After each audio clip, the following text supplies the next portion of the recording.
In the quiet, tree-lined streets of Bristol Borough, Pennsylvania, the autumn of 1962 arrived with a crisp, golden promise that felt like a shield against the complexities of the outside world. It was a place where the American dream wasn't a concept, but a lived reality of manicured lawns, unlocked front doors, and the rhythmic chiming of church bells that dictated the pace of life. For the 9-year-old Carol Ann Doherty, this was her entire universe. A safe, predictable sanctuary where the only thing expected of a young girl on a Monday afternoon was to return her library books and perhaps offer a small prayer for her family. The date was October 22nd. The air held that specific, nostalgic scent of damp earth and drying leaves, a fragrance that for many in Bristol would forever after be associated with the day the innocence of their town was irrevocably shattered. Carol Ann was a child of routine and devotion, a bright light in the Doherty household. To her neighbors, she was the girl with the easy smile and the bicycle that carried her through the familiar grit of their lives. When she stepped out of her house that afternoon, pedaling toward the Bristol Free Library, there was no reason to believe she was walking into anything other than a mundane errand. But Carol Ann had a habit, a gentle ritual of faith that defined her character. Whenever she passed St. Mark's Roman Catholic Church, the towering stone sentinel of the community, she would stop. It was a place of silence, of incense-heavy air and flickering candlelight, a sanctuary where a child felt closer to the divine. On this day, as the sun began its slow descent, she leaned her bike against the stone exterior and stepped out of the autumn chill into the hallowed quiet of the nave. Inside the church, the world outside usually faded away. The stained glass cast long, multicolored shadows across the pews, and the stillness was supposed to be a cloak of protection. However, on this particular afternoon, the shadows held something far more sinister than a lack of light. Somewhere in the periphery of her prayer, a predator was watching. A man whose presence in a house of God was a physical manifestation of sacrilege. Back at the Doherty home, the clock on the wall ticked past 4:30 p.m.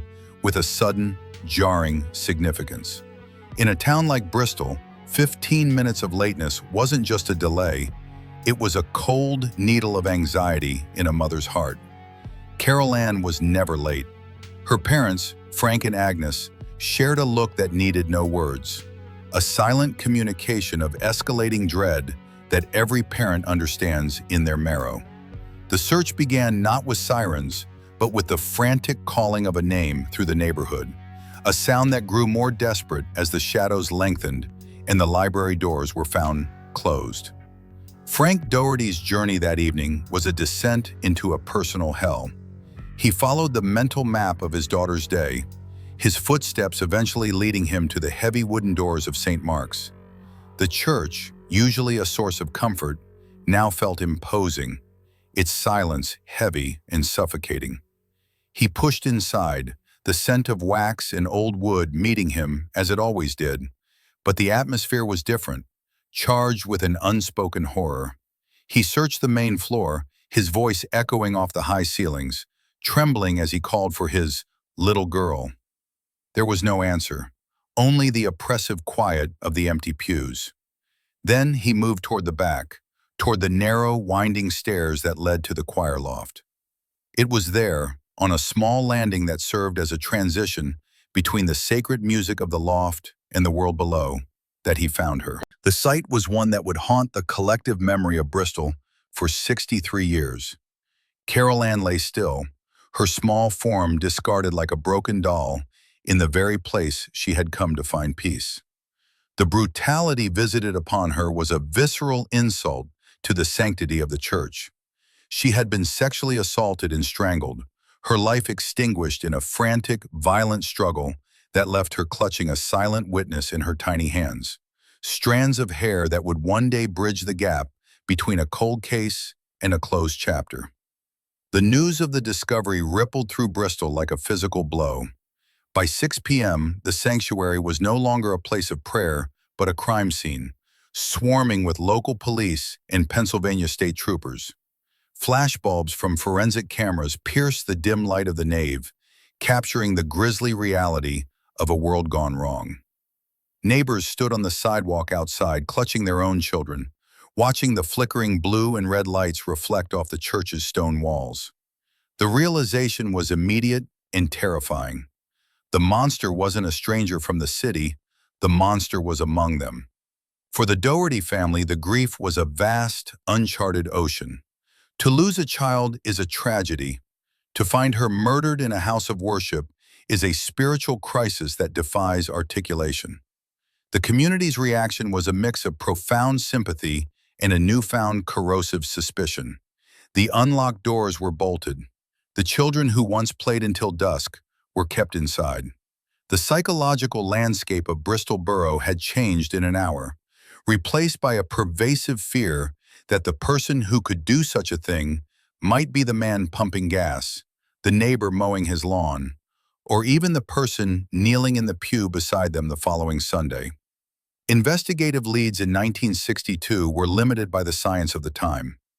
There were no DNA databases, no high-resolution surveillance feeds, only the slow, methodical work of door-to-door interviews and the hope that someone had seen something out of place.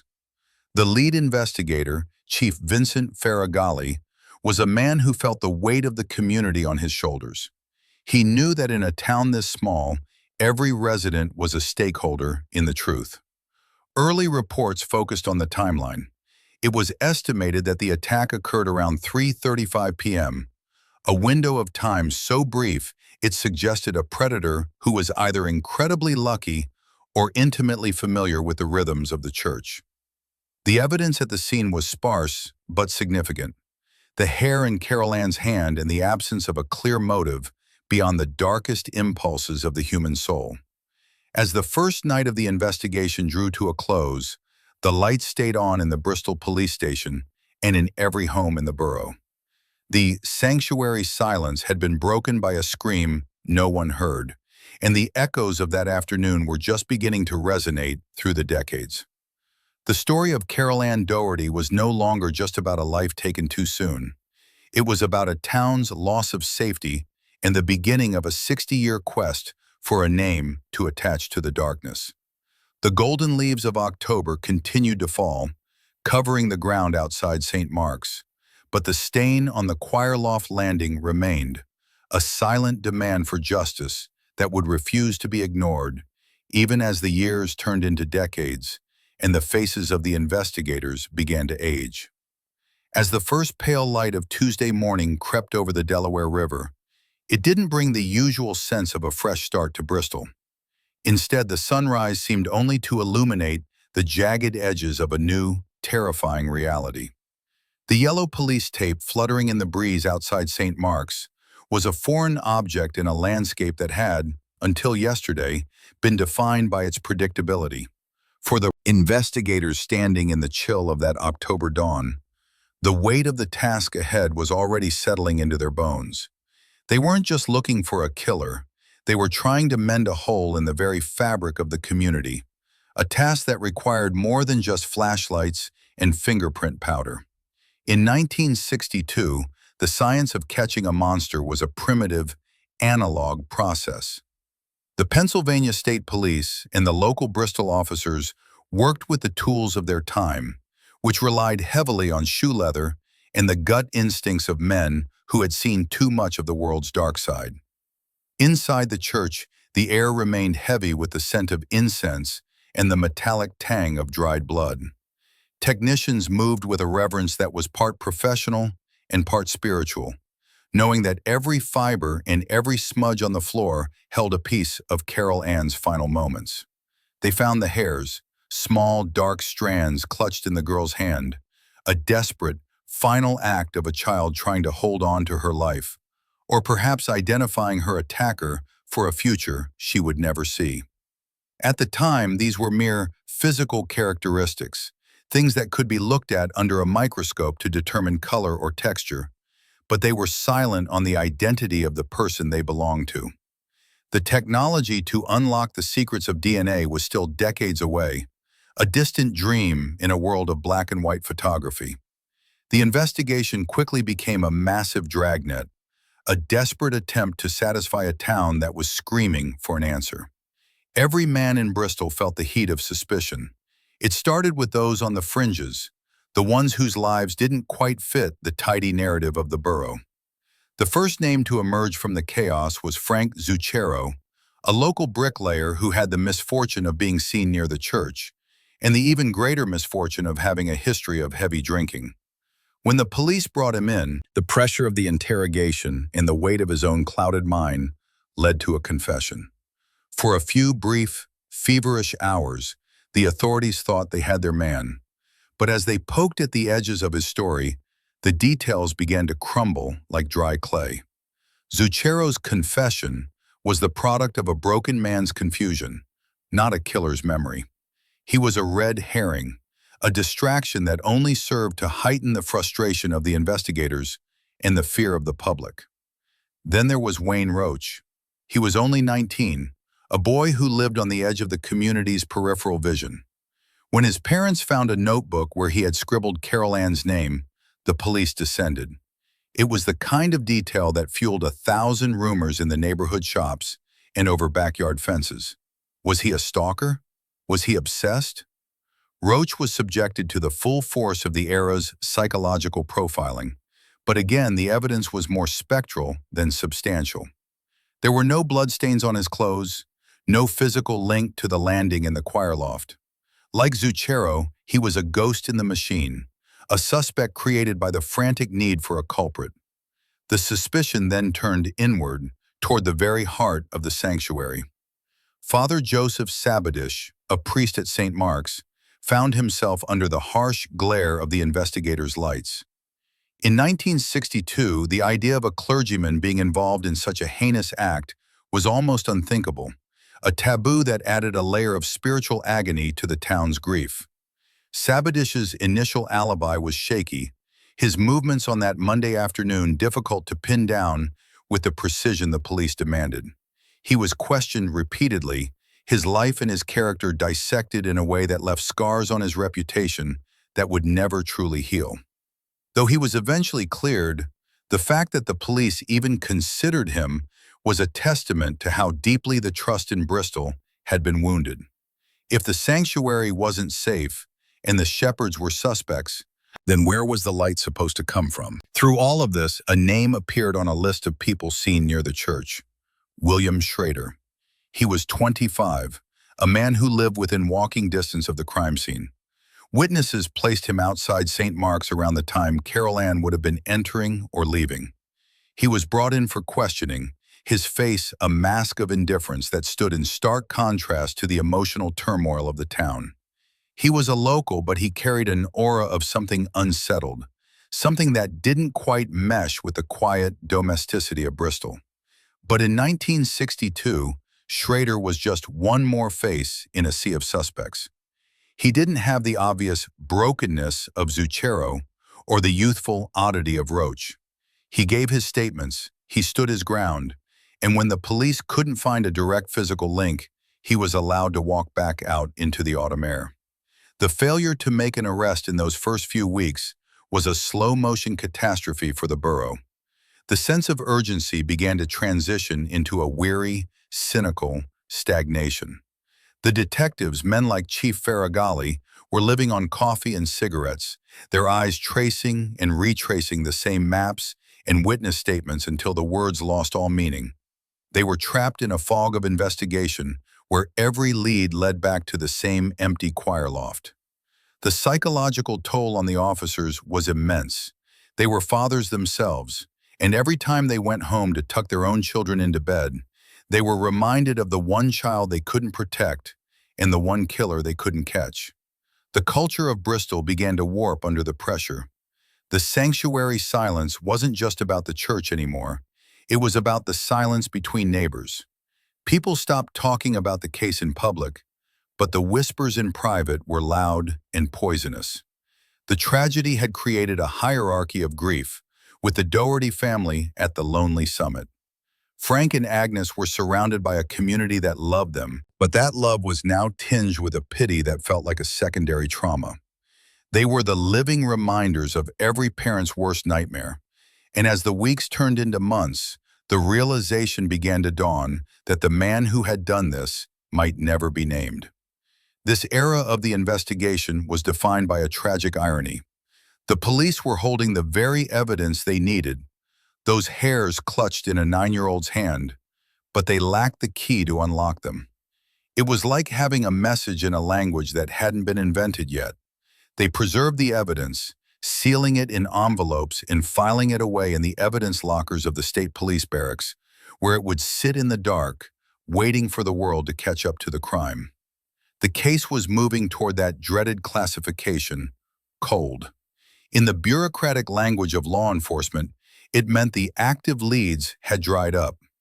In the language of the human heart, it meant that Carol Ann was being relegated to a file cabinet, a ghost whose justice was being postponed indefinitely. As 1962 faded into 1963, the town of Bristol tried to move on. But it was a choreographed, artificial kind of progress. The church bells still rang, the library still checked out books, but the innocence was gone. The memory of that Monday afternoon was a permanent shadow in the corner of every room. William Schrader, meanwhile, remained in the area for a time, a man who had been cleared by the limitations of his era. He was a predator who had looked into the eyes of the law and seen only a blindfold. He eventually moved away, heading south toward a new life in Louisiana, leaving behind a trail of unanswered questions and a town that would never truly feel whole again. The investigation hadn't just hit a wall, it had entered a long, dark tunnel that would last for more than 60 years, leaving a family and a community to wander in the echoes of a silence that was supposed to be a prayer but had become a prison. The passage of time has a cruel way of turning a sharp, agonizing scream into a low, rhythmic ache that eventually settles into a profound, suffocating silence. As the turbulent 1960s bled into the neon-soaked 70s and the high-contrast 80s, the case of Carol Ann Dougherty began to slip into the gray shadows of archived history. In Bristol, people still spoke of the church girl in hushed, reverent tones, a story whispered over fences and kitchen tables, like a dark urban legend that no one wanted to believe, but everyone was forced to remember. The streets where Carol had once pedaled her bicycle changed. The children she played with grew up to have families of their own. But inside the Dougherty home, time remained frozen on that late October afternoon. For Frank and Agnes Dougherty, the grief never truly diminished. It simply evolved from an open wound into a heavy, immovable stone sitting permanently in the center of their lives. Living in a tight-knit community where every street corner and every chime of the St. Mark bells served as a jagged reminder of their loss was a form of psychological endurance few could fathom. They faced the particular American torture of the cold case, the lack of closure that acts like a slow-acting poison. Every time they passed the church, every time they saw a man who fit the vague descriptions of the era, the same haunting question would ripple through their minds. Is that him? Is the monster still breathing our air? This silence from the law wasn't just a lack of progress. To a family waiting for a miracle, it felt like an agonizing, decades-long betrayal. While Bristol was trapped in this amber of unresolved sorrow, William Schrader was busy carving a new, dark path through the American South. He had traded the industrial chill of Pennsylvania for the humid, heavy air of Louisiana. But he had not left his nature behind. His criminal record began to bloom like a malignant weed, a series of violent outbursts and predatory behaviors that hinted at the darkness he had carried away from that choir loft. The most chilling chapter of his life post-1962 occurred in 1970 when he was linked to a devastating arson fire. That fire claimed the life of another child, a 12-year-old girl, for which he would eventually be convicted of manslaughter in 1985. This detail is the most bitter pill for the people of Bristol to swallow.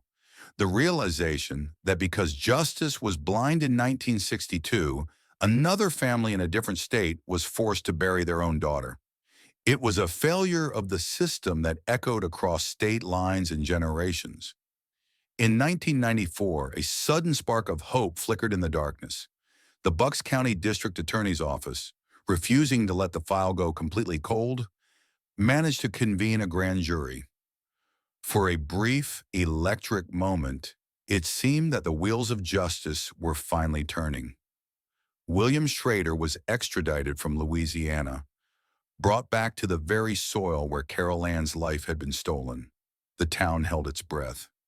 Frank Dougherty, now an elderly man with hair as white as the altar cloths at St. Mark's, stepped into the courtroom. He carried the weight of 32 years on his shoulders as he recounted the moment he found his daughter. He looked into the void of the legal system and pleaded for a name, a reason, a conclusion. But the 1994 proceedings became a masterclass in frustration. Schrader, now middle-aged and well-versed in the nuances of the law, sat in the witness stand and invoked his Fifth Amendment rights with a cold, calculated precision. He refused to give the Dougherty family the one thing they needed, the truth, the hair evidence. Those precious strands clutched in a child's dying hand still sat in its envelope. But the science of the mid-90s still couldn't bridge the gap to a definitive yes. Despite the polygraph tests and the mounting circumstantial evidence, the grand jury could not find enough to indict. Schrader was allowed to walk away again, disappearing back into the southern heat, leaving behind a community that felt more broken than ever. The 1994 failure didn't just stall the case, it deepened the cultural trauma of Bristol. It reinforced the terrifying idea that a person could commit the ultimate sin in a house of God and simply outlive the investigation. The story of Carol Ann began to appear in true crime circles not as a mystery to be solved, but as a cautionary tale of the limitations of justice. The Dougherty family retreated further into their private sanctuary of grief, their faith tested in a way that few could survive. They stopped looking at the headlines and started looking toward the horizon, perhaps realizing that their only hope for peace lay in a future they might not live to see. Back in Louisiana, William Schrader continued his existence until his death in 2002. He died as a free man in the eyes of the Pennsylvania courts, never having worn handcuffs for what happened at St. Mark's. To the casual observer, the story ended there. A suspect dead, a case forever labeled unsolved, and a secret taken to the grave. But justice, much like the faith Carol Ann practiced, doesn't always operate on a human timeline. Within the cold walls of evidence lockers, the microscopic remains of that 1962 crime scene were waiting. They were waiting for a generation of investigators who weren't even born when Carol Ann died. They were waiting for a shift in the world where a single cell could speak louder than a silent suspect. This period of the story is a testament to the agonizing endurance of the human spirit. It is the long, dark night of the soul for a town and a family who had every reason to give up. The sanctuary silence had lasted for over 60 years, becoming a part of the local lore, a quiet shadow that followed the congregation every Sunday. Yet even as the actors in this tragedy began to pass away, the evidence remained. Those tiny hairs clutched in a desperate final moment of life were about to become the most powerful voices in the room. The narrative was preparing to shift from the limitations of the past to the revelations of the future, as a new century brought with it the tools to finally, mercifully, break the silence. The silence that had settled over the Carol Ann Dougherty case for over 60 years was not the silence of peace, but the heavy, suffocating quiet of a tomb. By the time the calendar turned to 2024, the world that Carol Ann had left behind was unrecognizable. The Bristol Free Library, where she was heading, had seen generations of children come and go. The stone walls of St. Mark's Church had weathered decades of Pennsylvania winters, standing as a mute witness to a secret that refused to decay. Most of the original investigators had long since passed away, taking their frustrations and their handwritten notes to the grave. It seemed as though the sanctuary silence would be eternal, a permanent scar on the soul of Bucks County that would never be fully understood. However, in the corridors of modern justice, a new generation of guardians was rising, people who viewed a 60-year-old cold case not as a lost cause, but as a moral debt that needed to be paid. District Attorney Jennifer Shorn was one of these guardians. She inherited a file that was more than just paper. It was a legacy of unresolved trauma. In the American legal tradition, there is a profound belief that the passage of time does not diminish the value of a human life. Shorn and her team looked at the grainy black and white photos of a smiling 9-year-old girl and decided that the silence had lasted long enough. They weren't just looking for a conviction, they were looking for the truth to stand as a testament for a family that had spent a lifetime in the dark. The resurgence of the investigation in 2024 was fueled by a combination of high-tech hope and old-fashioned detective work. The first instinct of any modern investigator is to turn to the miracle of DNA. The hairs that Carol Ann had clutched in her final moments, those tiny, fragile strands that had been preserved in a state police evidence locker since 1962, were brought out into the light of the 21st century. The hope was electric. If science could map the genetic code of those strands, the ghost of the killer would finally have a face. But as the technicians at the forensic lab worked with the most advanced sequencing tools available, they hit a devastating wall. The biological material had degraded too much over the 63 years. The very passage of time that had protected the evidence had also begun to erase it. The DNA was a whisper that was too faint to hear, a crushing blow to those who believed technology would provide the ultimate smoking gun. But where science faltered, the human element emerged with a force that no one expected. In the landscape of true crime, there is often a catalyst, a person who carries a secret until the weight of it becomes unbearable. For the Doherty case, that catalyst was found in the descendants of William Schrader. Even though Schrader had died in 2002, the shadows of his actions had continued to haunt his own family. A man who lives a life of violence does not leave his kin unscathed. Investigators began to re-examine the social circle Schrader had left behind in Louisiana and Pennsylvania, conducting interviews that felt more like excavations of buried memories. They were looking for the things a man says when he thinks he is safe, the confessions whispered in the dark or shouted in moments of rage. It was during these painstaking interviews that a breakthrough occurred, a moment of clarity that sent shivers down the spines of the Bucks County detectives. A close relative of Schrader, his own stepson, came forward with a story that changed everything. He spoke of a man who was haunted not by guilt, but by the fear of being caught. He recounted how Schrader, in moments of chilling candor, had admitted to the crime in Bristol. The motive he provided was as simple as it was horrific. He had killed the little girl, so she wouldn't tell. It was a clinical, predatory logic that stripped away any remaining doubt. This wasn't a crime of passion or a tragic accident. It was a calculated act of self-preservation by a monster who viewed a child's life as a mere obstacle to his own freedom. This testimony provided the emotional and logical bridge that the investigation had lacked for 6 decades. It connected the young man seen outside the church in 1962 to the violent offender who died in Louisiana 40 years later. It transformed William Schrader from a person of interest into a definitive killer. But for the investigators, a verbal confession from a relative wasn't enough to officially close a case of this magnitude. They needed to weave this new information into the historical fabric of the 1962 investigation. They went back to the original grand jury testimony from 1994, rereading Schrader's silence through the lens of this new revelation. His refusal to speak wasn't just a legal maneuver. It was the desperate act of a man who knew exactly what lay buried on the choir loft landing. The cultural impact of this new information cannot be overstated. In Bristol, The news that the case was being actively pursued again brought a tidal wave of suppressed emotion to the surface. For the surviving members of the Doherty family, and for the neighbors who still remembered the sound of Carol Ann's bicycle, the atmosphere was one of guarded hope.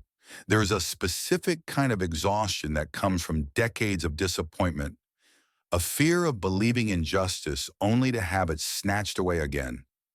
The community watched as Jennifer Shorn convened a new special investigating grand jury in 2025.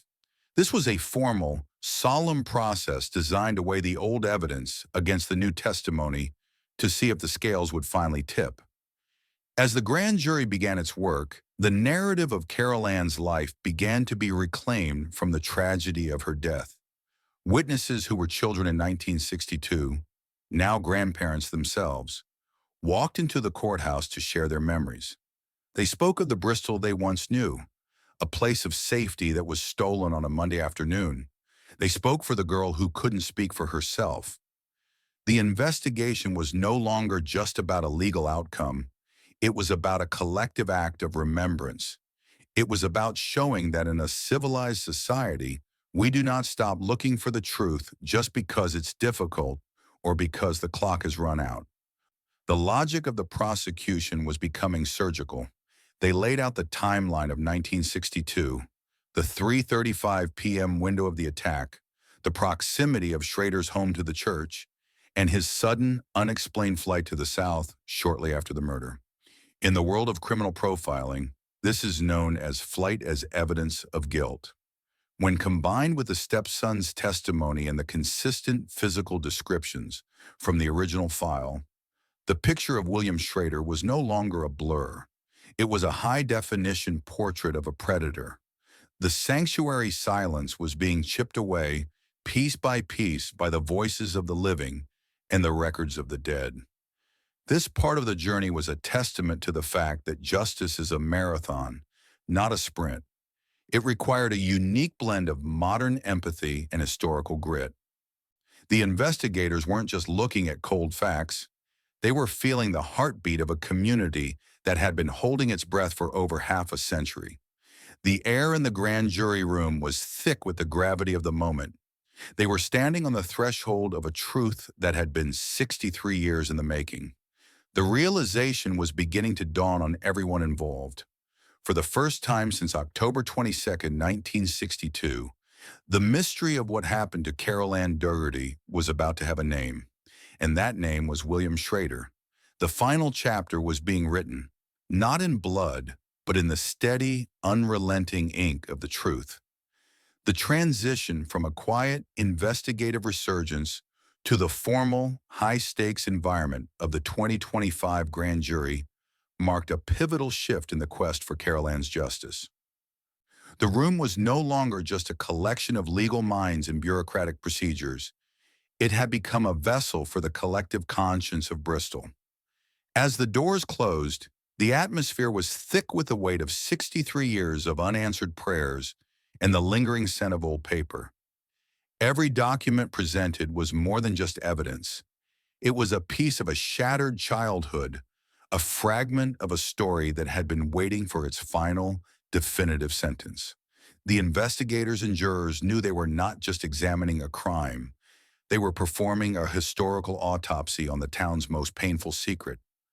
The bridge between suspicion and certainty was built on the foundation of a chillingly clear confession. As detailed previously, the words of William Schrader's stepson acted as the emotional anchor for the entire case. To hear a family member describe a man who viewed the murder of a 9-year-old girl as a mere necessity for self-preservation was a visceral experience for the grand jury. The logic of the predator was laid bare. So she wouldn't tell. This phrase, simple and horrific, stripped away any remaining ambiguity.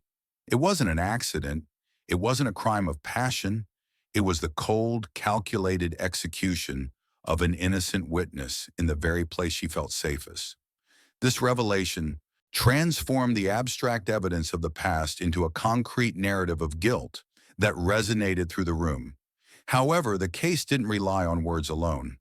The grand jury was presented with a meticulously reconstructed profile that linked the 1962 crime scene directly to the man who had lived in its shadow. They revisited the hair analysis, the silent witness clutched in Carol Ann's hand. While the DNA had been weathered by time, the physical characteristics, the color, the texture, the microscopic nuances, matched the profile of a young William Schroeder with a consistency that was hard to ignore.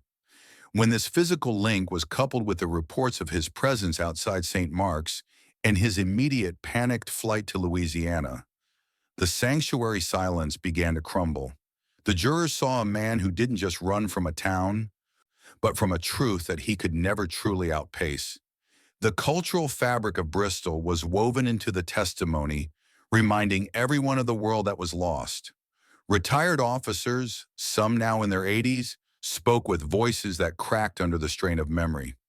They remembered the raw, unadulterated grief of Frank Doherty, the man who had found his daughter on that choir loft landing.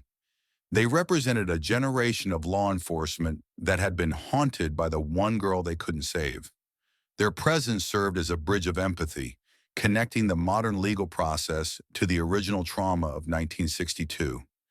It was a reminder that while investigators age and suspects die, the obligation to the victim remains a living, breathing force. The grand jury also had to confront the dark legacy Schroeder left in his wake after fleeing Pennsylvania. His life in the South was a trail of wreckage, assaults, violence, and the 1970 arson that took another young life. This pattern of behavior was not just character evidence. It was a window into the soul of a habitual offender. It proved that Carol Ann's death wasn't an isolated tragedy, but the starting point for a lifetime of predation. The realization that justice in 1962 might have prevented the horrors of 1970 added a layer of tragic urgency to the proceedings. The jurors weren't just judging a dead man, they were acknowledging the catastrophic cost of a case that stayed cold for too long. Throughout this phase, the focus remained steadfastly on the human element, the psychological endurance of a community and the resilience of a family's hope. Even though Carol Ann's parents had passed away before this day arrived, their spirits were felt in the gravity of the decision-making process.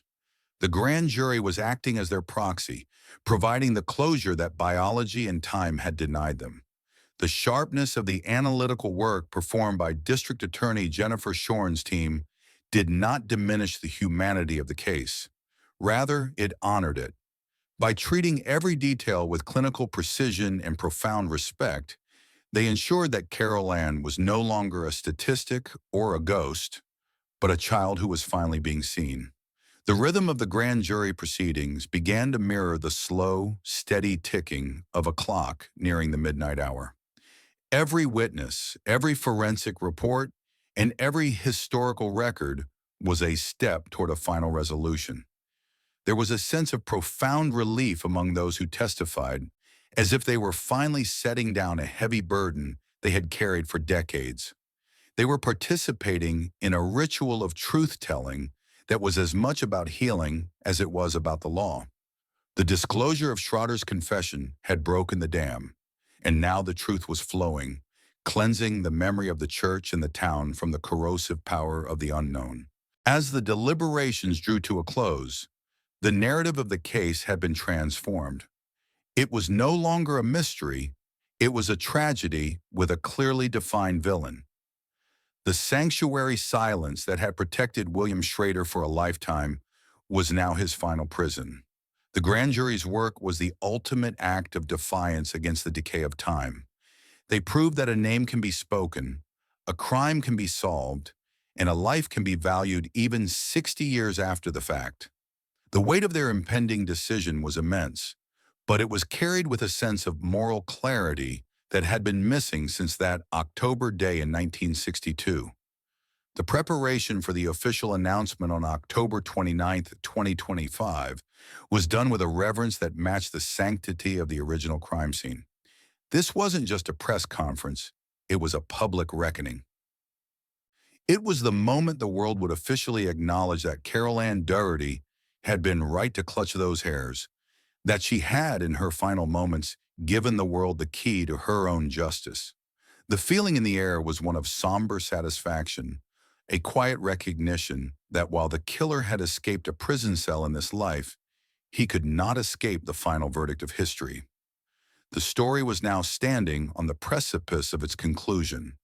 The long night of the sanctuary silence was ending, and the first light of a hard-won truth was beginning to break over Bristol. The next and final chapter would be the formal closing of the book, the moment the community could finally breathe again, knowing that the monster had been named and the child had been honored. The journey from the choir loft in 1962 to the courtroom in 2025 was a testament to the fact that in the eyes of justice, no one is ever truly forgotten, and the truth, however late, always finds its way home. The resolution of the grand jury on October 29, 2025, did not arrive with the thunderous roar of a gavel or the dramatic slamming of a prison cell door. Instead, it arrived as a quiet, heavy exhale that seemed to travel through the very stones of Bristol Borough, carrying with it the exhausted relief of 3 generations. When District Attorney Jennifer Shorn stood before the microphones to announce that William Schrader was, beyond any reasonable doubt, the man who raped and murdered Carol Ann Doherty, the sanctuary silence finally shattered.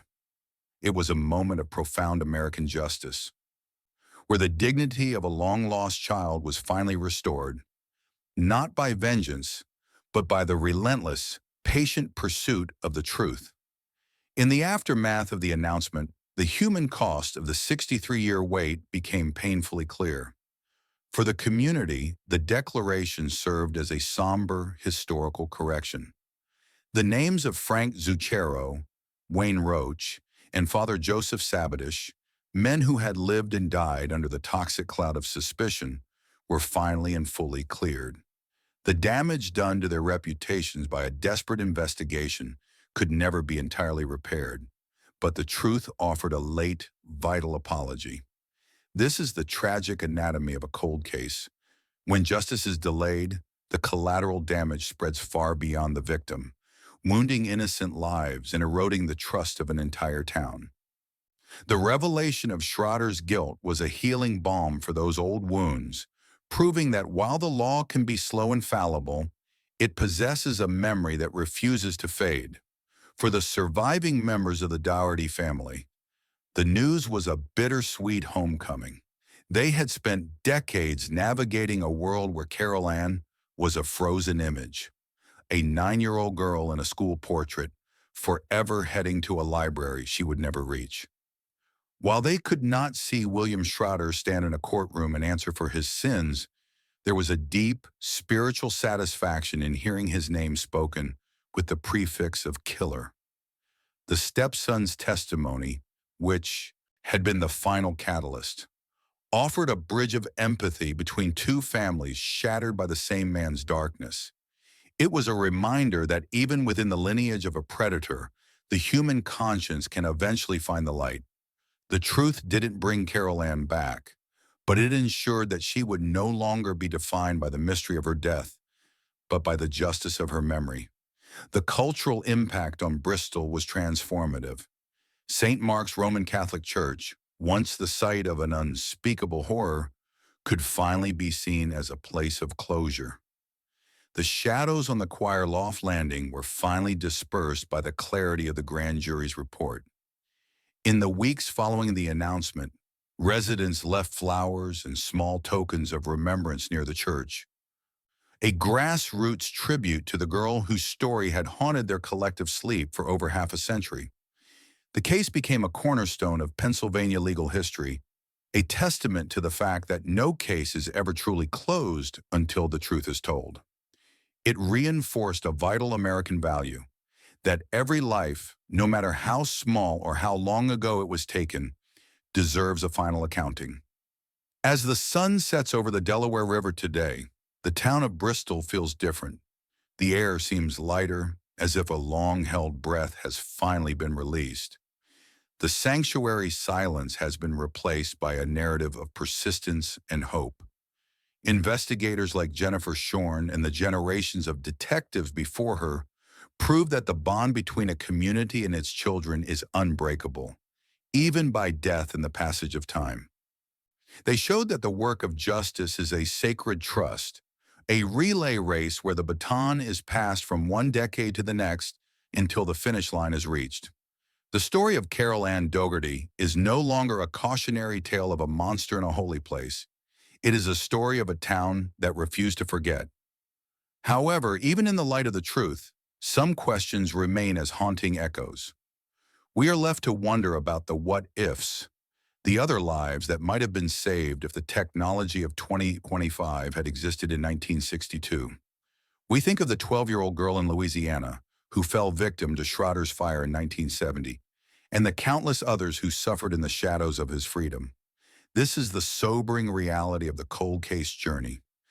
Justice is often a late arrival, and its victory is always tinged with the sadness of lost time. But the fact that we still care, that we still investigate, and that we still weep for a girl who died 63 years ago is the ultimate proof of our humanity.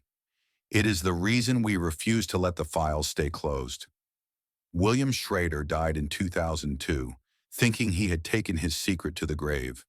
He lived a life of violence, believing that the silence of St. Mark's was his protector. But he underestimated the power of a single strand of hair and the enduring love of a father who never stopped searching for his daughter's peace. He underestimated a system that, for all its flaws, is built on the belief that the truth is a debt that must eventually be paid. In the end, his silence was loud enough to be heard across the decades, leading investigators directly to the truth he tried so hard to bury. The legacy of Carol Ann Dougherty is now one of light. She is no longer just the girl from the cold case files. She is a symbol of why we never give up. Her story teaches us that time is not an eraser, but a filter that eventually leaves only the truth behind. As the final pages of this investigation are placed in the archives, they are not marked with a question mark, but with a definitive, resolute period. The case is closed. The monster is named. The sanctuary is restored. Tonight, in the quiet neighborhoods of Bristol, parents will tuck their children into bed with a little more peace of mind.